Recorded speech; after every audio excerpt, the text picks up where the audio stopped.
Jumping into the game, we have starting to the bottom right, the Korean player for Evil Genius, it is Jaedong.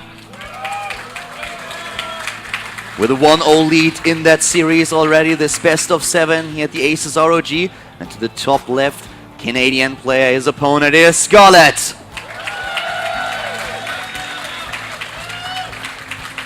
It's not often we see an exact identical build repeat in a mirror matchup. Like, it would be so funny if one of them went for 9 pool again and did the same thing.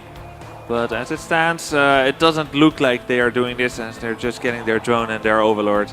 Both of them starting with the overlords, this time not the early pool. But it was really funny to see in the first game that both of them really just were trying to put it out there and saying like, all right, I'm gonna be so aggressive right now, you have to be afraid of me. And that mirrors a little bit what they were saying earlier already on Twitter. There was a little bit of banter going on between the two of them, and it was actually quite funny and really interesting to see.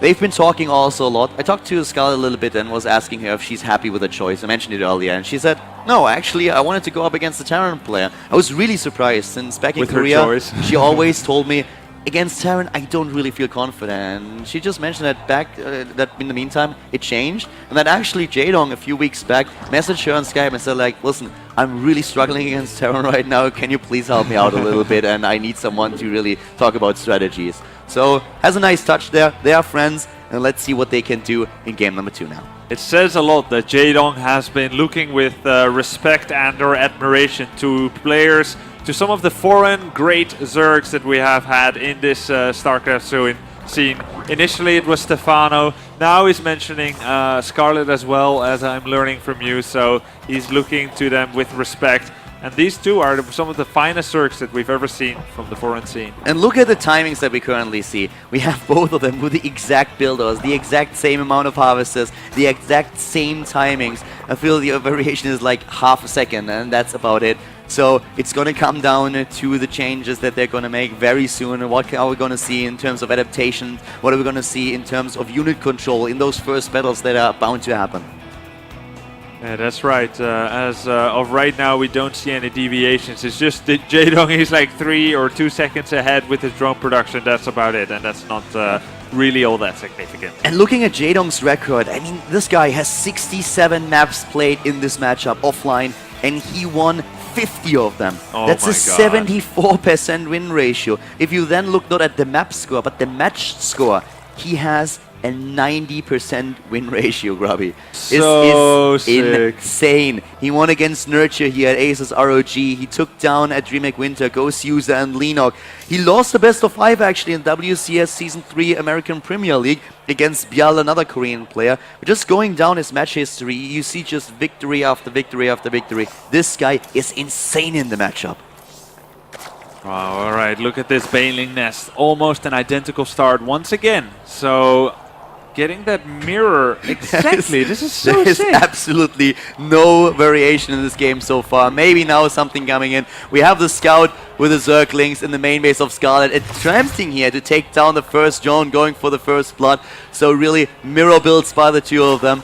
And well, now probably a few variations coming into play. Scarlett not really sending out anything to scout what's happening at the bottom right of the map, only relying on the overlords here. This is some kind of synchronized swimming contest. They're mirroring each other almost to perfection.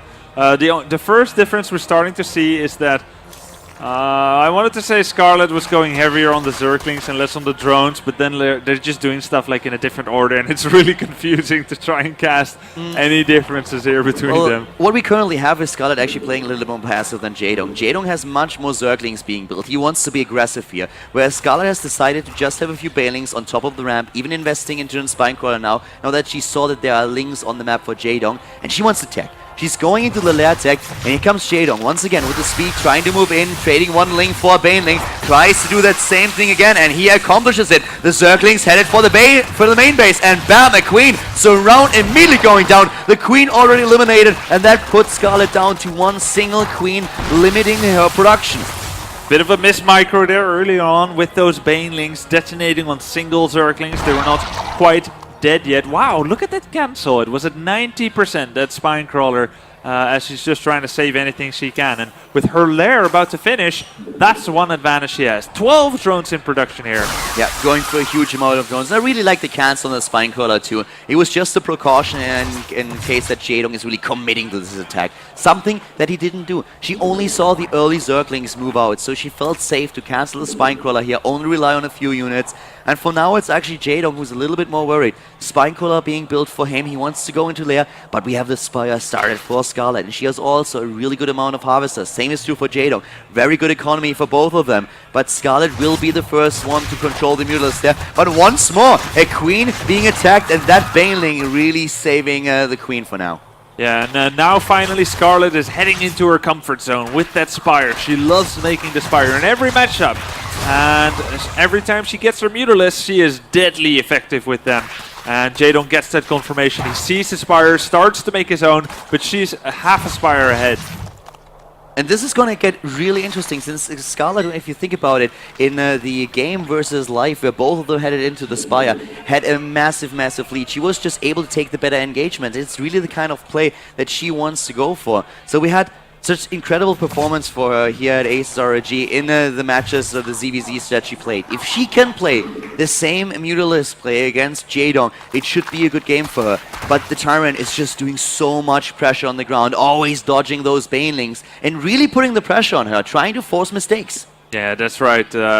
But she does have a lot of Zerglings and Banelings, and he's got mostly Zerglings. I wonder if part of showing himself there is just forcing Scarlett to make more Banelings, wasting some gas on those. She's got 5 Banelings again, the same number she had against Life. Kind of wasted them against Life, but because they all exploded and died against Spines. Here they come, one Baneling. Oh, those 2 Banelings are, if they explode on all the Banelings, that'll be really good. Wow!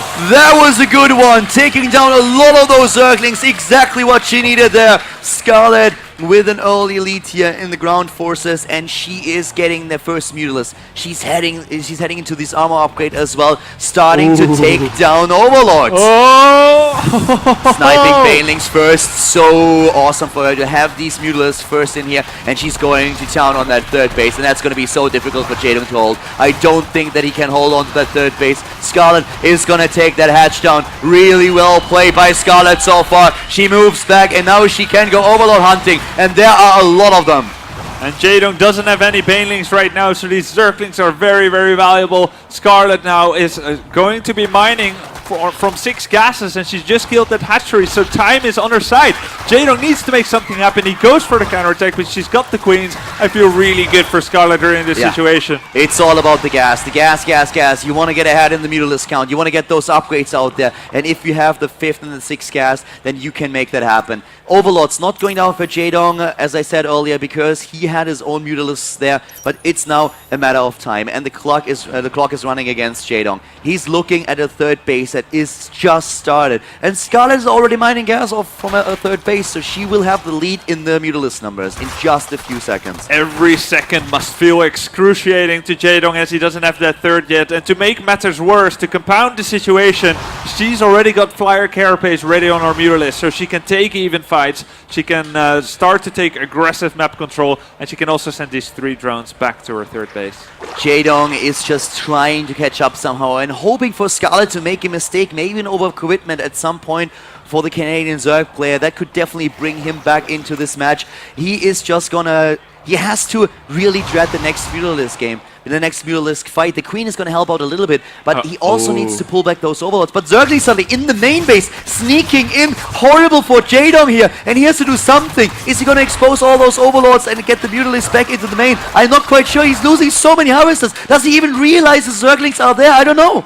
I don't know if he even noticed. He didn't notice. He did not notice. Not a single drone was moved. The Zerglings went to the third, and there's barely anything there. 25 Harvesters killed. The Mutalisk now moving back. Mutalisk numbers 23 to 18 in favor of Scarlett. She takes down the Harvesters that are mining gas at the third base. Once again, even increasing the lead that she already has. 130 supply against 100 right now. Scarlett is looking dominant. Yeah, she is. She's now just flying back as she did so much economic damage. If she stays alive, she wins this game.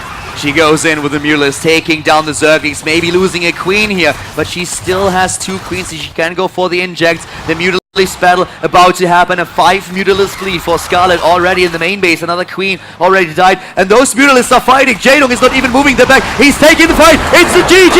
Scarlett takes game number 2.